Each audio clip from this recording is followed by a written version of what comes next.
Hi, my name is Demetra Theophanis, and I am a GAS board member and on the Community Outreach Committee. We are here today with the Community Outreach panel discussing navigating creative isolation. The role of the Community Outreach Committee is to remove barriers and provide more access to the individuals and institutions that have a really diverse array of programming around the world. We advocate for their public programs, we look for new opportunities and partnerships, and we also try to serve as a sort of information hub where we can collect and share resources to help others institute similar programming in communities where they're lacking, as well as to help those that have current programs find more efficient and effective ways of working them. I want to thank our three panelists for joining us here today and ask you each to introduce yourselves. We'll start with Deborah Rosinski, please.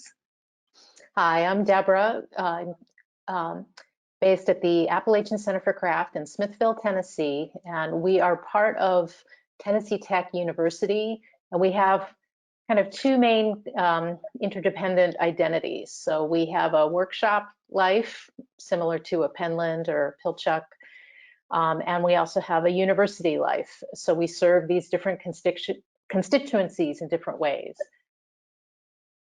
Thank you. Frederick, could we hear from you next, please? Hi, my name is Frederick. I'm an outreach artist. I'm based in Hoboken in Belgium. It's a public access waste glass studio that I've set up, and one of the largest projects that I'm working on is working with young immigrants to help them to express themselves through the medium of glass, and at the same time try to learn to express themselves in the native tongue from here, which is Dutch. Wonderful. And Barbara, could we hear from you next? Hi there, I'm Barbara Heisler. I'm the CEO at Glassroots in Newark, New Jersey. And Glassroots is a community access full service studio. We have hot shop, cold shop, flame shop, flat shop, and classrooms. And our work is to ignite and build the cultural and economic vitality of the greater Newark area with a focus on underserved youth and young adults through the transformative power of the glass art experience. Great. All right, well, we'll go ahead and get started on our first topic, which centers on what you are each doing. How are you responding to closures and or maintaining a connection either in person or virtually in the current environment? Deborah, could we hear from you on this?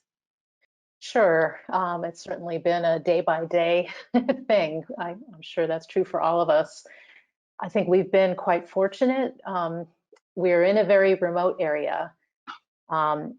We are in a state that was late to shut down and is possibly early to open up again. So that presents a few interesting challenges.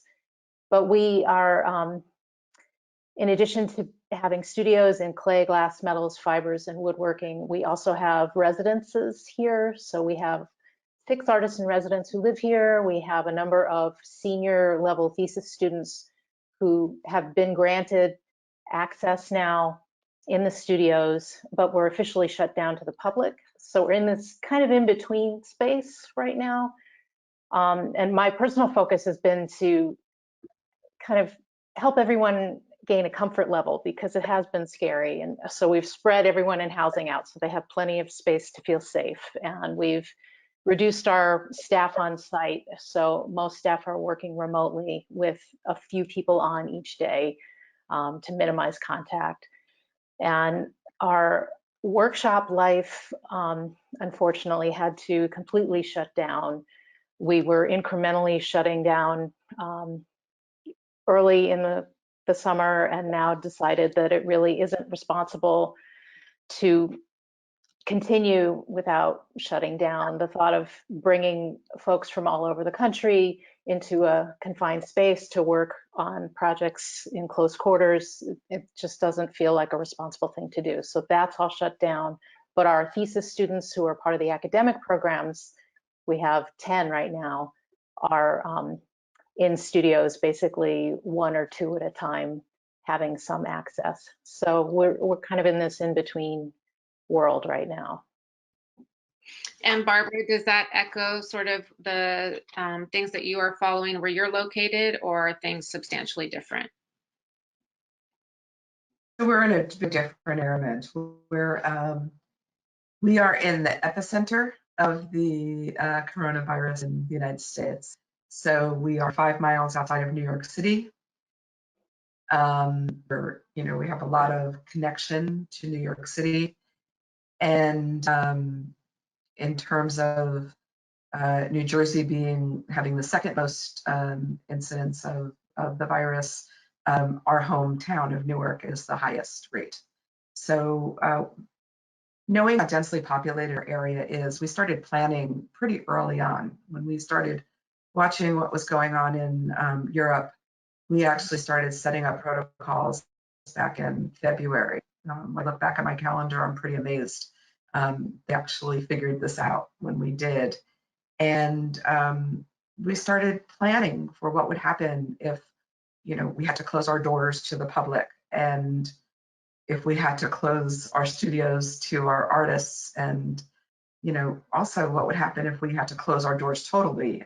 Luckily, we haven't had to get to that step, and I don't think we will. So we pivoted pretty quickly to an online platform. Right now, all of our programs are being given for free via our social media channels, Instagram, Facebook, YouTube, and our website.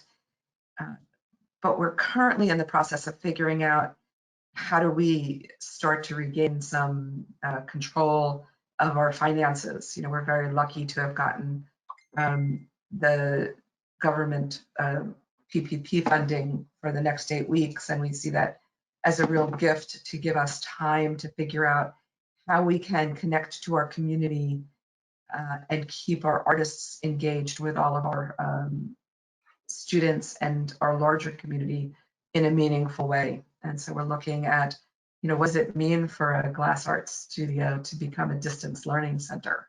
Right. And that's kind of difficult for our tactile medium that we all work in. The one other thing that I want to mention, though, is we have a 1 o'clock check-in with our staff every day. And we've been using Zoom to do that. And it's not a meeting, it's a drop-in time. It's optional.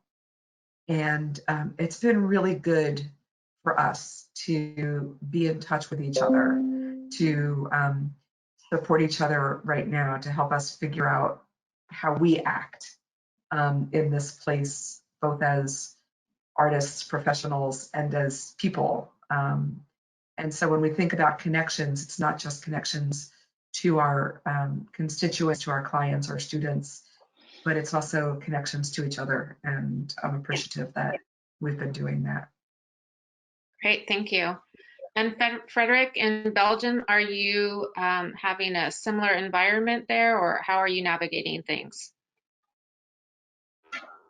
Yeah, I think the Belgians are quite well known for being a compromising country. It's one of the few countries that can survive without a government for over a year. So most of us had this idea when the pandemic hit us, was like, oh my God, it's gonna be difficult for them to navigate this. But in some strange way, they were very decisive, which helped a lot, because the quarantine is a lot lighter as compared to Italy or Spain. We're still allowed to go out, we're still allowed to go to our, so to speak, non-essential job, but we can't do that with anybody else. So it's a lot of solo time in the studio. Thankfully, there are a lot of financial safety nets that are in place. It's a very social country. So, all in all, it hasn't been a difficult situation. Of course, it's tiring. Starting up the studio, we had lots of events going, workshops, classes coming in. It was really bustling. And when something like this hits, it's, it can be a little bit demoralizing. But on the other hand, I had to install pipelines and the new glory hole and all this new equipment. And it was so busy that there wasn't even a chance to do that. So, you know, in a way, COVID has opened up some space to do all the things that you normally can't really do. So, you know, you make the best of it. I think everybody does. And when there's a lot of free time on your hands, you start looking at the closets, the empty spaces, and all those little jobs and odd ends that you would never think of doing at any other time. And now it's like, oh, this would actually be a good idea to start. So, yeah, that's pretty much, trying to fill the time and be productive. And as you look at other organizations around the world, is there anything that you have seen that is particularly inspiring to you that the glass community is doing in response to COVID-19? Barbara, we can start with you on that. So a few weeks ago, we started sharing a hashtag, hashtag Glass Connections. And every day that I look at that, I am inspired by the work that's going on around the world and people's willingness to share their craft for the betterment of our community at large. I'm fairly new to the glass art community, only 7 years, but I feel like I'm so connected to this community, and there hasn't been a moment that I haven't picked up the phone and called someone and the answer is immediate and generous and warm. I'm not getting the sense this is going on in a lot of other professional communities. People are kind of struggling to figure it out on their own, but the glass art community, especially the public access studios and youth serving art studios, are really in this together. And so I say all hail this community. Do you have anything to add, Deborah, to that? Yeah, I think that's really true. I've certainly found that to be true over the years, and I feel so lucky to be a part of this community, and in particular to be involved with GAS, who is putting on this virtual conference. I'm so amazed at how quickly it's coming together and how much depth it's going to offer, and I find that very inspiring, and just everything I'm seeing on social media as well. The biggest hit to our community and most arts communities is our artists have lost their teaching income. They've lost their income selling work in galleries, that immediate in-person income. So we've been doing a lot more online presence to get that out, and enjoying seeing individual artists doing that themselves across the world. And it's just, to me, it's so inspiring, that richness and that energy that's coming out because of all of this. And Frederick, do you feel that you've been able to also maintain an international connection amidst the glass community despite the closures? Yeah, I'm actually gonna join Barbara there, that I'm fairly new to the glass community, and I think I'm even younger into the community than she is, because it's like 2 years or 3 years that I've been connected. So for me, absolutely, when you see the way people come together, it's amazing. And it's, for me, it's always been a good thing. And now through the pandemic, you see that people pull together in a special way. I'm especially surprised with the studio visits. I think that's something that, be there a pandemic or not, that's something, somehow that you keep going. It's just fantastic to look into people's studios and just see them talk about what they love doing. I would, definitely promote that as much as I can. It's really nice to see. Right. And moving on to our next topic, sort of continues in the same vein that we have been talking, which is why are connections and community outreach so vitally important during this crisis? Deborah, would you like to start? Sure. I think both personally and professionally, just that network of support, that we were just talking about, that knowing that we're not going through this alone. I mean, just the various forms of stress that, people are being hit with, I feel very fortunate to have a job and to be paid. Not everyone has that. A lot of people don't, especially in this field. And, just that shared support, comparing notes about ways people are tackling things, helping each other figure out, well, I haven't tried that, let's try that. Just that extended brain power, I think, is so valuable. Agreed. How about you, Barbara? Yeah, so, from where I sit, I'm both in this glass art community, but in the larger nonprofit community. And so we're both, living our mission through the medium of glass, but we also really understand that for us, that the impact is on the young people that we work with. And we don't, unlike some other studios, at least for our high school students, our goal is not to create glass artists. It's to use the medium of glass to help students understand that they have options for their future, that they, can build resilience and communication and collaboration and cooperation. And my God, are we just modeling that right now, right? We're modeling everything we teach.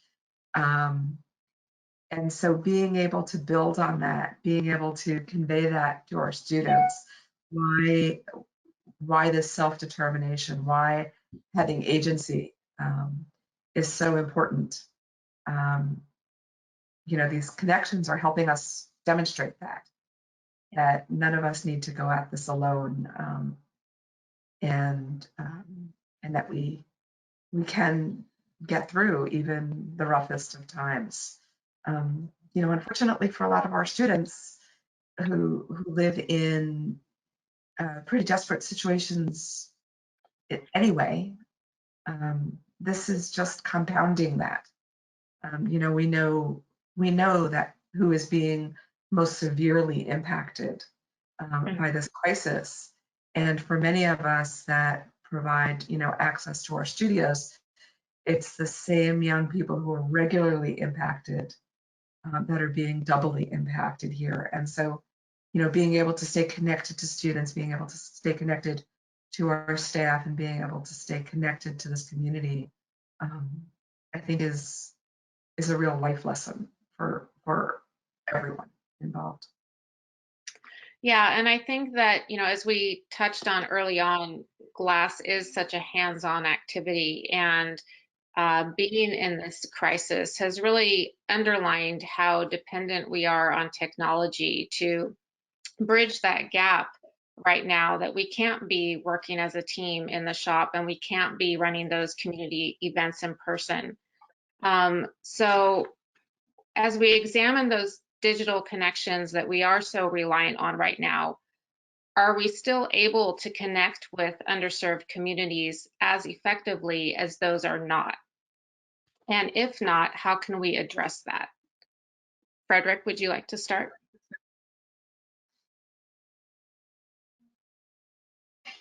Yeah, that's a difficult one. There's I'm not sure how it is in the States, but here in Belgium, there's been a slow rise in domestic violence throughout the COVID situation. And the area that I'm working in, that's especially this underprivileged area. And a lot of these immigrants, they come into the country and they, especially the young ones, there's this girl that spent 3 months with me. She lives with her two brothers, and her family is in the south of Morocco. And she doesn't really have parents. She just has her brothers, and she has to make do with that. So it's really tough for her to find her way through that. And linking on to if she has any digital presence, the ones that she does have, she was not keen to share that. It is still a 13-year-old young lady, which, you know, it's a difficult thing. But on the other hand, it's a lot of these kids here, you know, they're going back to school and they don't have any form of following online learning because there's like one laptop in a family of 4 or 3. So connecting to them with what we're doing through a digital platform is increasingly difficult. You know, at the moment, we're just trying to figure that out now. It's a task, and I actually can't find a way to say, well, this is a good way to do it, because, you know, we do our language things, we share that. But at the end of the day, it's about being here and being allowed to be yourself when you're in the studio and to express your own personal thing without your parents or your brother or sister or everybody else standing over you saying, what are you doing? So it's a tough one. And I honestly, I believe that we have to find a way around that people can be present. There has to be some kind of a physical presence, be it through 2 or 3 people or 5 or 6 or switching or alternating. It's that thing that's needed. It's specifically the space and the person that says you can be who you want to be. And I think a lot of these outreach programs have to address that more strongly, including my own. Yeah, that's a great point. Deborah, are you seeing similar challenges where you are? Certainly we are, yeah. We have a number of kids in our community who have kind of chaotic home life situations, and we had a series of them who were actually safer and calmer and able to deal here rather than going home. When the campus was purging everyone, I ended up having a number of kids in my office asking to stay, and it was actually safer health-wise and emotionally for them to be here. So we've done that. I think the biggest, you know, hit and the area that makes me most sad is our high school programs that we typically do in the summer that are really mostly used by regional Tennessee kids in high schools that don't have access to what we can offer. Those kids, you know, their schools are shut down. We shut down. It wasn't possible to continue this time, and just that they won't have that experience this year is really a shame. But also we're in a rural area, so we have a lot of poverty around us and very little in terms of broadband. And also March 3rd, we had big tornadoes come through very close to us and hit some of our communities. And then immediately after that, the worst of the pandemic started becoming evident. And so those challenges and brownouts and power outages and inconsistent internet have made that hard. But because we're in a rural area, we're also protected more than in the cities, and we have places to escape to, the beauty around us. That helps. And how about you, Barbara? Boy, I hear these challenges, and we all face the same challenge in a different way, right? Mm-hmm. So we're thinking about this a lot. We serve pretty broad community, but at the heart of who we serve are youth and young adults in Newark. And Newark does have community-wide internet, but you have to have a device to connect to it. And not everyone does that, and not everyone can connect to the internet with a strong enough signal to carry streaming content or things like that. So everything we're doing immediately, everything we're doing right now at the end of April is in little short chunks, so that people that are accessing our content via a telephone can get the most out of what we're offering right now. But we're starting right now to think about how we move forward. What's our way forward understanding that we're not going to all of a sudden open up and have everyone in our studio one day. That we think that there's going to have to be an intermediary point. And so we're talking about creating some products, some programs that have products that go with them. So for example, one of the programs we're talking about is a program around African trade beads. And so to accompany this program will be a printed brochure about African trade beads, the history of African trade beads. And then a little brochure about how beads are made. If someone is able to connect to the internet, they'll be able to watch a video about African trade beads. And if they're able to connect to the internet, they'll be able to watch a demo of one of our artists making beads. And if they're able to get to our studio, they'll be able to pick up a bag of beads that have been already made that they can take home with them and follow the stringing instructions and make a necklace or a hairpiece or a keychain. We're thinking about a similar way of dealing with mosaic glass and reaching back to Greek and Roman mosaics and giving, connecting the STEAM, the history and the math and the arts and the great engineering that went into mosaics. So, we're doing it old school and new school. We're going to do this combination. We're looking at options for kind of paywall distance learning programs. Not everything can go on Zoom. Most schools won't allow their students to connect with us via Zoom because of security risks. So now we're looking at, what are for those students that are connecting through school, so that the school has provided them with laptops or some computer. What are the safe platforms that we can be on to provide content? And then, we'll just kind of ease it in. We have a portable hot shop that our lead glassblower, Jason Manami, built a few years ago. Grant-funded project that we're very grateful for.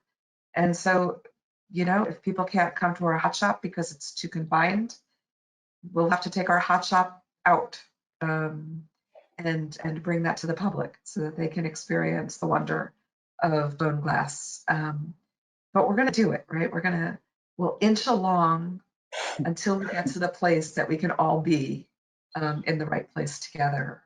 And I know my colleagues are going to figure this out as well.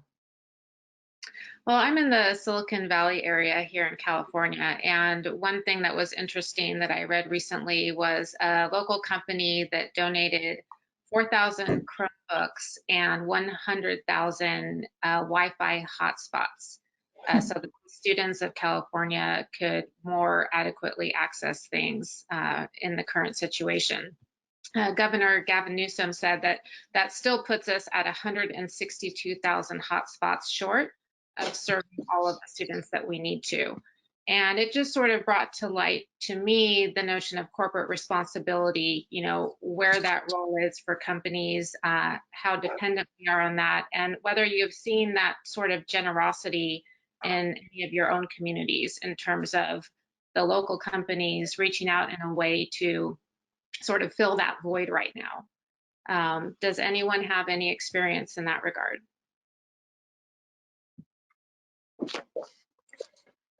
Deborah? I think in our community, everybody came out to help each other with the tornadoes and was reeling from that. We haven't personally seen companies coming to help us, but with the state funding that supports us, we've been in better shape than a number of nonprofits. So we're doing okay. We're able to keep our full staff employed, and there's no furloughs. Right. And Barbara, do you have any thoughts? So, yeah, it's tough. one of our funders very generously just made grants to all of their grantees. You know, one day an extra few $1,000s showed up. And that was without an application, without any contact. It was just really lovely. We've gotten calls from several of our funders saying, you know, what do you need? How can we help you? And so we're starting to now apply for some of these COVID dollars. You know, we want to hold back. We wanted to hold back, number one, because we got some PPP dollars and some of the other arts organizations and cultural organizations in Newark didn't. And we wanted to make sure they went first. We've actually talked to some of our donors about some of those other organizations and encouraged them to make donations there because we have to save this whole sector. But you know, now that I'm starting to see more funds come up, we just had a New Jersey for New Jersey concert. Some people saw it on TV. We're lucky to have all these great artists come out of the Garden State, and so they're funding the New Jersey Pandemic Relief Fund. And so as part of our grant application that we put in, it was to provide no cost programming in the Newark community. And we're including a request for some technology to get to those more young adults than current students. Students in the schools seem to have access to more computers and technology than graduates of the schools do. The young people that have graduated from high school but haven't really launched, haven't figured out where they are going, and they are the young people that participate in our college and career readiness programs. They're the ones that we're really concerned that if they don't kind of get on a path, they'll really be lost. And so we're hoping that some of these grant dollars will come through with funding to allow them to connect via technology to get their products online, to get to be able to market and to be able to continue education both in glass and in product creation and entrepreneurship, and just stay connected in important ways. Yeah. And Frederick, are you seeing any great access to grants or help from companies in the community that might be making donations to sort of alleviate some of the challenges in the current circumstance? Well, from my experience, the European system of funding is a little bit different to in the States. Private funding is much more accessible in the United States, whereas here we have government funding and government proposals that you have to write in and submit for. Comparable to you guys, but the private funding aspect with patrons, it's not so much of a thing here. Having said that, it is interesting because it's something that I'm working towards now as well, is finding a way to get the parents or friends of parents or anybody to submit maybe $1 or $2 or $3 in a recurring payment, kind of like the patronage sites, just to be able to sustain the overheads. And besides that, of course, there's always the proposals that have to be submitted. Actually, this afternoon I was doing a pitch for the youth program as well, so I was kind of versing myself to see if we can get some cash for a 2-year program.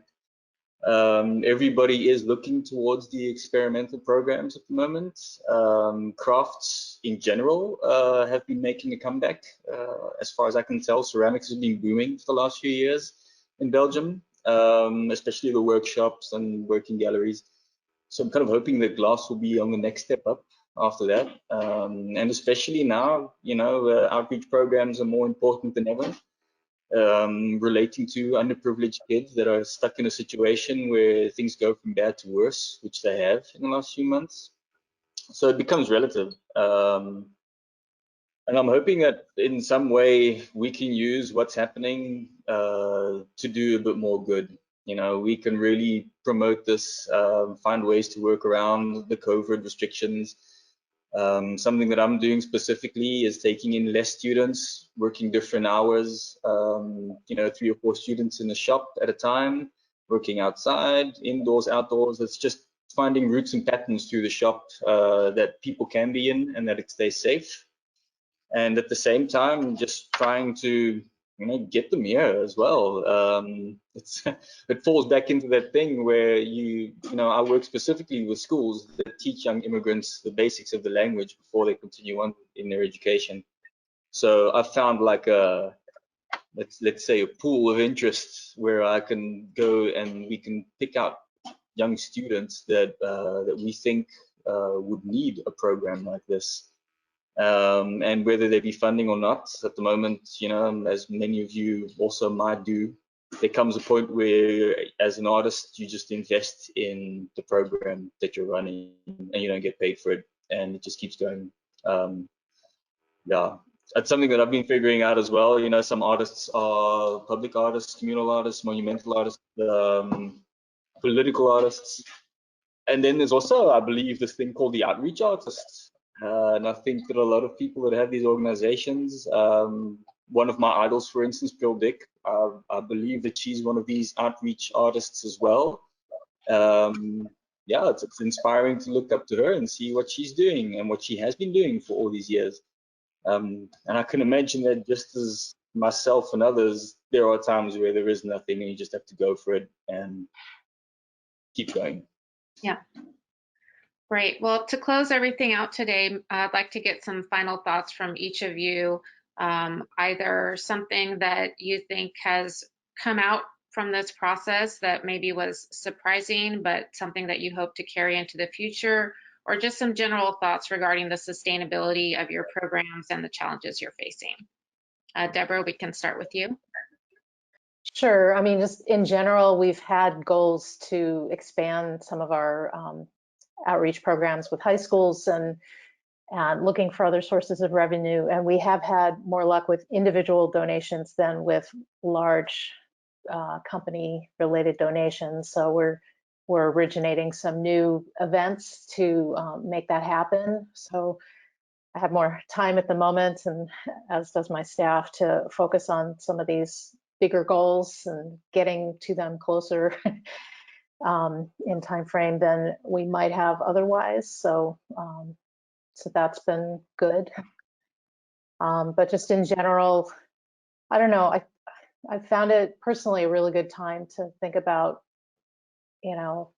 one-on-one interactions with people and being kind and being patient and taking care of people when they need it and all that stuff. I don't know, it's just been pretty emotional, truly. Yeah. Barbara, how about you?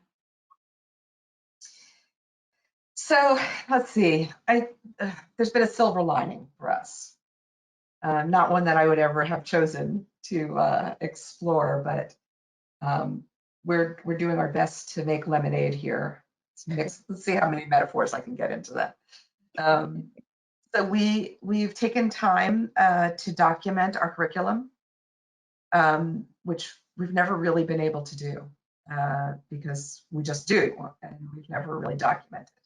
And so we think that's going to serve us well in terms of being able to connect with teachers and their classes and really help them tie what we do into curriculum that they're teaching. We have been working on trauma-informed programming, really thanks to our colleague Pearl Dick in Chicago. She's really been very generous with sharing what she's been doing. And so we're going to be launching some trauma-informed programming in the fall. And boy, timely it will be. And we'll figure out how to do that. And we're working in conjunction with the hospital that's been the hardest hit in terms of COVID cases in Newark. And so being able to work with their staff at some point in the not too distant future is going to be a real gift, I think, that we can all share. We've been really exploring this distance learning, and I think that it will give us an opportunity to reach young people that may never get to our studios in ways that we could only have imagined before. We always want everyone to come to our studios, but we know that it's not possible. But now that we've had some time to explore how we can present what it is we're doing, in a variety of formats, we think that we'll be able to connect with those in Newark, Delaware, in Newark, I don't know, there's Newarks in every state, I think. So you don't have to even be in New Jersey to connect. So we're looking forward to kind of taking advantage of that. And, you know, Glassroots is moving. We're moving to new studios in October, I think. And we have lots of challenges in front of us. There's a lot to happen between now and then. We have to open, we have to kind of restart our economy, and then we have to figure out how to move. So we're looking forward to all of this. It's daunting, but you know, the glass teaches us, right, that we're resilient, that we, it may fall off the punty and shatter, and we'll pick it up and make something new and shiny. So Thank you, Barbara. Frederick, do you have some final thoughts for us as well? Actually, I think a lot of it's been said already. It's been nice to be a part of the panel. Thank you for that. I hope that we can continue on in the future with trying to, you know, exchange each other's work methods. Pretty much the whole idea of the committee, trying to build that baseline where we can exchange knowledge. So I hope that continues. Great. Well, thank you all for being a part of the panel today.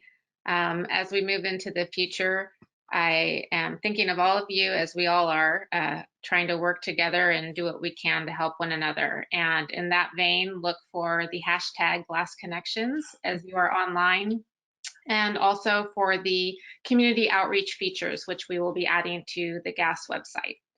So thank you all again for your participation today. thank you. Thank you. Thanks.